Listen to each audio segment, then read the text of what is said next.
I chose a chocolate cake for Emily since you love.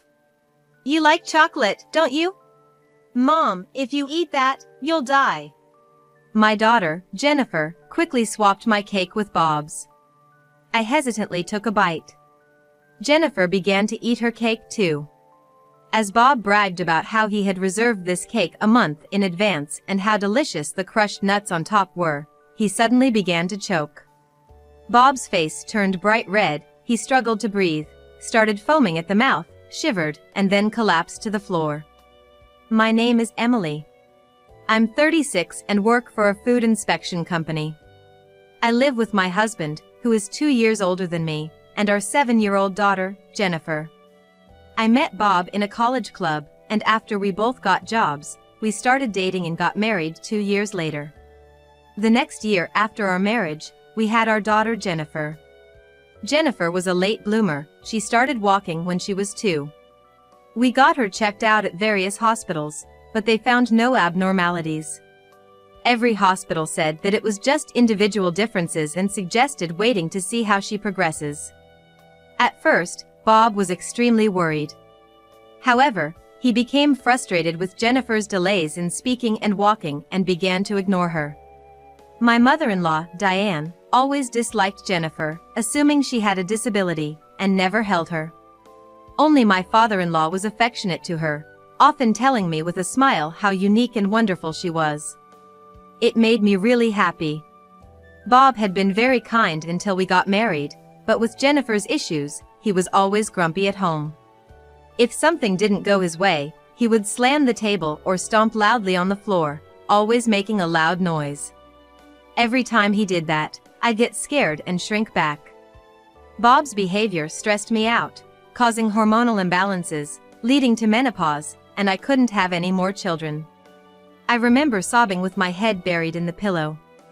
After that, Bob became even harsher towards me, constantly nitpicking at the way I cleaned, the taste of my cooking, even the way I folded laundry. Every complaint was accompanied by a loud slap on the table or a rough placement of a cup, making me constantly jumpy and apologetic. But Jennifer would just watch Bob's tantrums with a puzzled expression, never seeming to be scared or crying. Bob looked at Jennifer as if she were something strange. Jennifer didn't speak much, but she learned to read quickly and was always engrossed in books. She could focus on her reading for hours. By the time she was in preschool, she was not just reading picture books, but also encyclopedias and children's books. I believe she understood quite a bit of complex words. When Jennifer was about to start elementary school, they suggested placing her in a special education class because of her lack of speech. When I talked to Bob about this, he was furious. Are you kidding me? Why is my child in a special needs class? Bob slammed his glass onto the table. I could only flinch and shrug. You better fix this. I won't accept this kind of bad reputation, he said. Bob stormed off to the bedroom, his footsteps heavy on the floor. As I held my head in my hands, Jennifer gently patted my back with her tiny hands. Thank you. I hugged Jennifer tightly as tears streamed down my face. Jennifer, it's not your fault. The next day, Diane called. Are you really going to let my granddaughter attend that kind of class? If the neighbors find out, I won't be able to walk outside from embarrassment. And it will all be your fault. Diane said what she wanted to say and hung up the phone. Neither Bob nor Diane seemed to genuinely care about Jennifer. It was all about how they were perceived by others. After consulting with local counselors, school teachers, and municipal officers, it was decided that Jennifer would attend regular classes instead of the special needs class. I felt that the students, parents, and teachers in the special needs class were all wonderful and thought it might be a better fit for Jennifer. But I couldn't even suggest it, seeing the evident objection from Bob and Diane. When Jennifer started elementary school and I had some free time, the temp agency I worked for offered me a permanent position. The job was fun and fulfilling. It felt good to be needed and relied upon, especially compared to the stifling atmosphere at home. I decided to discuss this with Bob. As expected, Bob was hesitant. They offered me a permanent position at my current job. I really want to work full-time. Bob looked down at me with crossed arms. Make sure you take care of the house just like before, or even better. But I'm gonna need some help from you too. Bob turned away and banged the table. Housework is your job. Are you seriously asking me? After a brief pause, Bob smirked. Got it. I'll ask my mom. She can help with the house chores. I was shocked. I couldn't believe Diane, with whom I always had issues, was coming to our house. Would I be able to stand it? Eventually, Bob gave Diane his spare key, and she started dropping by our place every other day. Whenever Diane was at our house, she always makes sarcastic remarks. This place is a mess. Poor Bob has to live like this. How on earth were you raised to clean like this way? Because of Diane's frequent visits, I started being even more meticulous with my house chores. Yet, she would nitpick and complain about the smallest things. I put up with this bullying for weeks, but finally, I couldn't take it anymore. I told Diane that I was taking care of the house properly and that she didn't need to come over. Reluctantly, Diane agreed and stopped visiting. But just when I breathed a sigh of relief, Bob started spending more time at his parents' house. Bob had always loved his childhood home and would return there often, but the frequency of his visits increased. A little while later, when Jennifer was in second grade, my father-in-law, who had always been so full of life, suddenly passed away. My father-in-law was the only one who was ever kind to Jennifer. What struck me as odd at the funeral was seeing Bob and Diane occasionally glanced at each other and laughed. Weren't they sad? I never got the impression that Diane and my father-in-law were close though. Seeing the main mourner laughing at a funeral seemed out of place. With my father-in-law gone, Jennifer lost the only ally she had. I was filled with unease. Juggling housework, childcare, and a full-time job had worn me out, and I fell sick with a fever. While Bob was hanging out at his family home, I called him, asking if he could help with dinner, but he flatly refused. My mom never asked my dad to do anything, even when she was sick. I don't want to catch a cold from you. I'm gonna stay at my folks for a bit, Bob said and then hung up. Bob didn't come home for a whole week after that. As I started to feel better and work got busier, my promotion began to come up. I was offered a position as a section manager. I was thrilled, but considering my responsibilities at home, it felt like a heavy burden. I talked to Bob, but as expected, he insisted I keep up with the household duties. Moreover, Bob gave me a condescending look. Really, you think you can handle a position like section manager? That's the same rank as me, you know. Bob suddenly got up from his seat and headed to the bedroom. The next day, Diane came over to the house. Bob was complaining, you know. He said the house is a mess because you don't put effort into housework. Diane quickly entered the house and began inspecting everything. The way the windows were wiped, how the laundry was folded, the water stains in the bathroom, I was made to redo all of these tasks. Every time Diane came over and started nagging at me, Jennifer started talking to Diane. Jennifer approached Diane with a serious look on her face and asked, Granny, what do you think are the 4 main elements of happiness? Do you know what happiness hormones are? Taken aback by Jennifer's rapid-fire questions, Diane looked puzzled. It must have been a while since Diane had heard Jennifer's voice. You can talk normally, huh? Answer my question from earlier. Diane was probably clueless about the question. She tilted her head in confusion. Oxytocin, serotonin, dopamine, and endorphins. Diane looked more confused and glanced at me with a concerned expression. They're neurotransmitters, mainly secreted from the pituitary gland in the brain. Lately, Jennifer has been reading a lot of medical books. While taken aback, Diane listened to Jennifer's explanations. Jennifer continued to passionately talk about the connection between neurotransmitters and diseases, as well as substances that induce sleep. Diane, overwhelmed by Jennifer's focus, left the house exhausted. Thankfully, I was spared any nagging that day. On my birthday, Bob, returning from a business trip, brought a birthday cake. It was the first time he'd ever bought something for me since we got married. Even though he gave Diane souvenirs every time he went on a business trip and gifted her designer scarves, wallets, and bags on her birthday, he'd never bought anything for Jennifer and me. I was stunned, trying to figure out what got into Bob this time. Seeing me in shock, Bob held up the cake box and said, "Thanks for everything. I love you. I'm gonna put this in the fridge. Let's eat it later." Bob's overly sweet tone gave me goosebumps. Jennifer, seemingly displeased with something, took a bottle of mineral water from the fridge, gave the cake a quick glance, and went to her room. Jennifer stayed in her room, so Bob and I ate dinner first. Throughout the meal, Bob showered me with cringeworthy compliments. "You know, I always leave the housework up to you. I'm sorry about that. I'm gonna help out more from now on." "Thanks."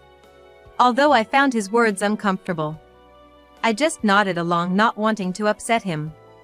After dinner, as I was cleaning up, Bob took out the cake box from the fridge. I was about to set plates and get a knife when Bob gestured for me to sit. "Don't worry about it. I'll take care of it." Bob dished out the cake and brought it to the table. Honestly, I found his actions a bit creepy. "I got chocolate cake, Emily's favorite. You like chocolate, don't you?" I couldn't stand being with him alone any longer, so I decided to fetch Jennifer. "I'll go call Jennifer. Just wait here," I said and hurried to her room. Jennifer was on my old computer, seemingly searching for something. "Mom, you shouldn't eat that cake." "Why? What do you mean?" "Just trust me right now." Jennifer looked at me with a desperation I had never seen in her before. So, I decided to trust her. Jennifer took my hand and led me back to the dining room. "Shall we dig in?" "Hey, we don't have any forks." Usually, I'd head to the kitchen right away, but Jennifer was gripping my clothes tightly, preventing me from moving. "Oh, my bad. I'll get them," Bob said cheerfully, rising from the table. That's when Jennifer whispered urgently to me. "Mom, if you eat that, you're gonna die." Quickly, Jennifer switched mine and Bob's slices of cake. Bob, coming back with a fork, began eating the cake in front of us. "It's delicious, Emily. It's made by a famous pastry chef, you know." Hesitantly, I took a bite of the cake. Jennifer started eating hers too.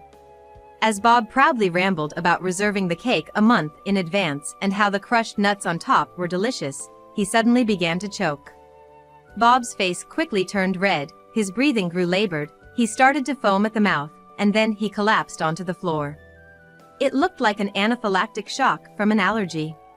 Both Bob and I have buckwheat allergies, but there was no way the cake we were eating contained any. I froze in shock and confusion. Jennifer spoke to me with a calm voice. "Mom, call 911.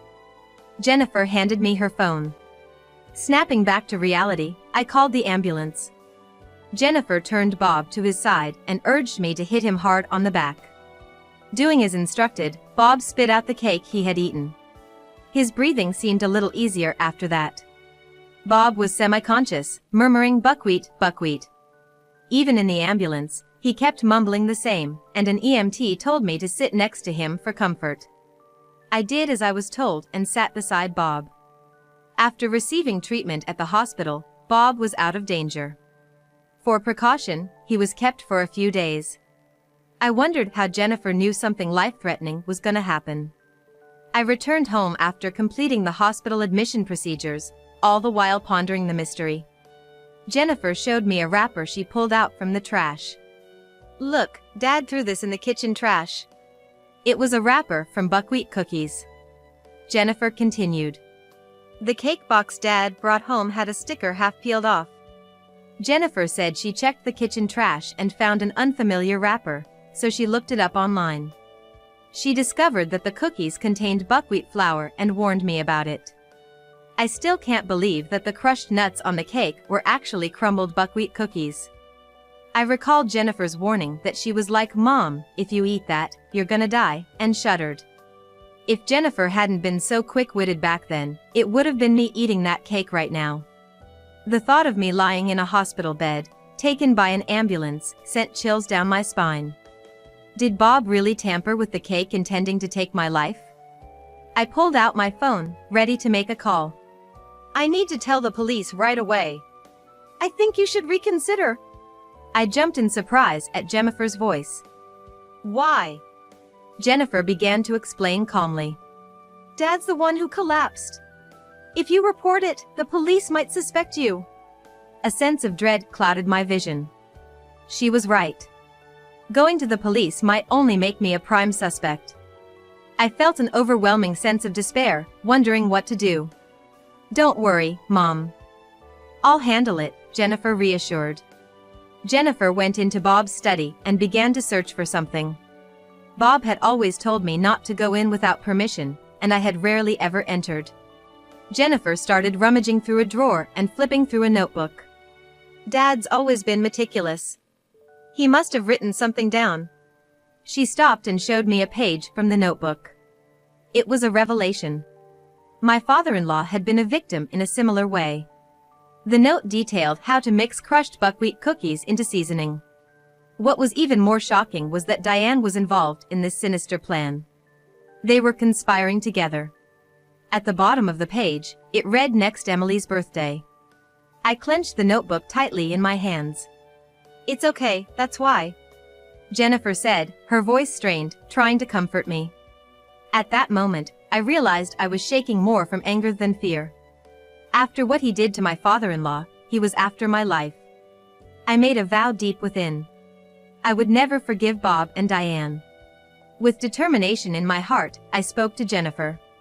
Hey, this notebook, it could be used as evidence, right? Jennifer shook her head sadly. I wish, but probably not. Jennifer continued. If they claim it's just a figment of their imagination, we've got nothing. And as for Grandpa, there's no way to prove anything now.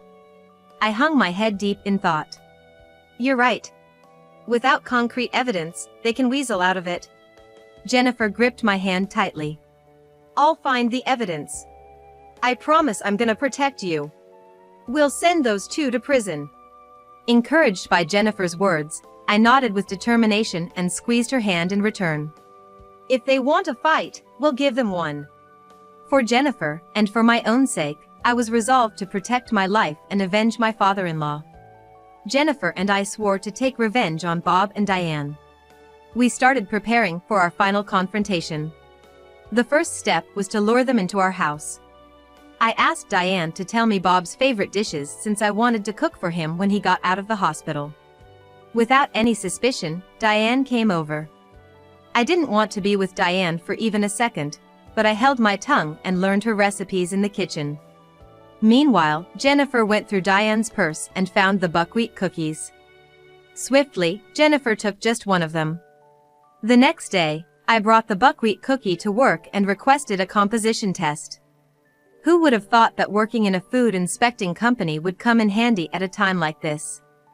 A few days later, Bob was discharged from the hospital. I told Diane that I was preparing a special dinner for discharged and asked her to pick up Bob. While waiting for Bob to come home, Jennifer and I prepared a table filled with Bob's favorite dishes. By the time the dinner preparations were finished, Bob and Diane had returned home. Jennifer went to the front door to greet them. Holding Bob's bags, Jennifer guided them to the dining table.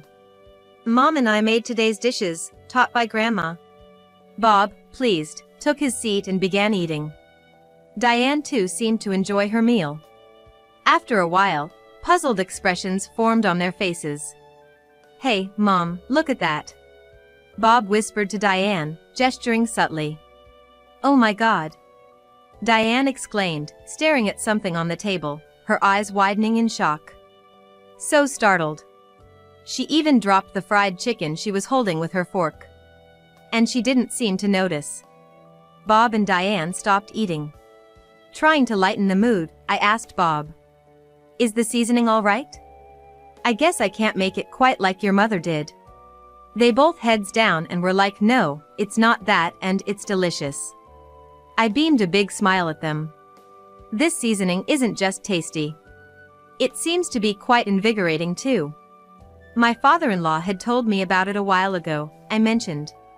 Bob and Diane began to shiver, as if cold. I continued to smile, unfazed. Jennifer, sprinkle some of this seasoning on their food. As Jennifer reached for the seasoning. Stop. Don't put that unknown stuff on it. He shook off Jennifer's hand with a fierce look. What's got you so spooked? I just wanted you and your mother to live a long life, I said with a broad grin. Just stop it, please. Diane covered her ears and screamed. Why? You wanted me to be healthy too, didn't you? That's why you sprinkled that stuff on the cake. In the end, you ate it yourself and ended up in the hospital. I handed a set of documents to the two of them, who looked utterly shocked. I had our company's inspector check the contents. What was on the cake and the buckwheat cookies had matching ingredients. Bob and Diane exchanged glances, confronted with the evidence. What are you talking about? I have no idea about any of that. The ingredients in the buckwheat cookies Diane had and the ones you threw away in our trash are from the same product. You think it's okay to just go through someone's stuff? Those cookies were a gift from a friend from their travels. Calmly, I placed a copy of Bob's notebook on the table. Then what's this note about ordering cookies online? The notebook detailed the manufacturer, product name, shipping date, price, and more. Bob and Diane's faces turned from red to blue. It also says here that in small amounts it wouldn't be detected if induced to vomit. I stared intently at Diane. This is related to my father-in-law's cause of death, isn't it? Bob, looking defeated, began to speak. Dad was in our way. Maybe he didn't like that Mom and I were close. He was always butting in and being a nuisance. He constantly lectured Bob and me, saying things like our relationship isn't normal. I couldn't stand it. We mixed those buckwheat cookies into the seasoning and made him eat it. It was merely concern for an unusually close mother-son relationship that had troubled my father-in-law. Yet, Bob and Diane seemed to have taken it personally. Their justifications were incredibly selfish. I couldn't help but pity my father-in-law, who lost his life trying to foster a better family environment. So, since it worked on my father-in-law, you tried the same method on me? That's right. You have the same buckwheat allergy as me and Dad. You were in our way too. My disbelief turned into sheer astonishment. What you two did is a crime. I'm gonna call the police right now and submit this evidence. Suddenly, Bob stood up, snatched the copied notebook from the table, crumpled it, and forced it into his mouth, swallowing it whole. Diane, Jennifer, and I watched in shock. There you go. No more evidence. The police will just think it's some crazy story from Emily, my wife. Bob looked down at Jennifer and me with a smug expression. Dad, that's a copy. The real one is somewhere else, Jennifer calmly stated. Then, she placed the voice recorder on the table. You can't deny it anymore, she said. From the beginning, Jennifer had secretly recorded their conversation with a voice recorder hidden under the table. Damn, it's over, Bob muttered, collapsing weakly into his chair. We were so close. Just a bit more and the obstacle would have been gone. Diane seemed unable to contain her anger, slamming the table with both hands. You guys really thought this plan would work, huh? Jennifer remarked with a hint of disbelief. Regardless of the plan, I'm gonna protect Mom no matter what. I chimed in as I pulled out my smartphone. I'm calling the police. Admit your wrongdoing and make amends. It's the least you can do to honor my father-in-law. As I began to dial, both Bob and Diane suddenly tried to apologize to me. Please, don't call the cops. We're really sorry, Bob begged. Yes, forgive us. They kept apologizing to me. Jennifer suddenly began to explain how their plan went wrong. Dad's a total mama's boy, so a perfect crime was never gonna work. Too many obvious mistakes. If it were me, I'd first. I quickly covered Jennifer's mouth. Jennifer, use that knowledge wisely, okay? My eyes locked to her. Jennifer nodded in agreement. Yeah, I got it. I won't get involved with people like this anymore. Also, I have something to inform Mom later. I hugged Jennifer tightly. Yeah, I got it. From now on, let's live peacefully together. When the police came to arrest Bob and Diane, they cried and screamed, making it difficult for the officers. The copied notes, the voice recording, and the purchase history of buckwheat cookies found on Bob's computer became evidence that led to their conviction, including the matter regarding my father-in-law. After the arrest, by the time Bob was charged, my divorce from him was finalized. We'd proceeded with the division of property between I and Bob. Diane ended up with selling her family home to cover lawyer costs. Bob, having no income to pay child support, used the money from the sale of his house for it. This left Bob and Diane with nowhere to go once they were released. I have set up a memorial for my father-in-law. I wanted to properly pay my respects. After the verdict for Bob and Diane was announced, Jennifer and I reported the incident at my father-in-law's gravesite. I'm sure he'd be pleased from up in heaven. After the incident, Jennifer showed me a piece of paper. This is what I said I'd tell you. It was an IQ test result. I was taken aback and had to double-check when I saw it. It says 135 here. My IQ is 135. I was genuinely surprised. I believe anything over 130 is considered gifted. I'm sorry, Mom. I took the test without telling you and even used your credit card without permission. I was once again surprised by what Jennifer could do. Later on, Jennifer transferred to a school that caters to gifted children. Jennifer, as usual, has difficulty communicating and doesn't talk to anyone, but she really likes the environment where no one minds and she can study whatever interests her, and she attends happily. Living with just Jennifer has been joyful, my work has been fulfilling, and life has been rewarding. Perhaps it's because I've been full of life and my complexion has improved, but I've been frequently told I look younger. Ever since we began living just the two of us, Jennifer started hugging me more often. When you do this, it releases a lot of the happy hormone oxytocin, she'd say.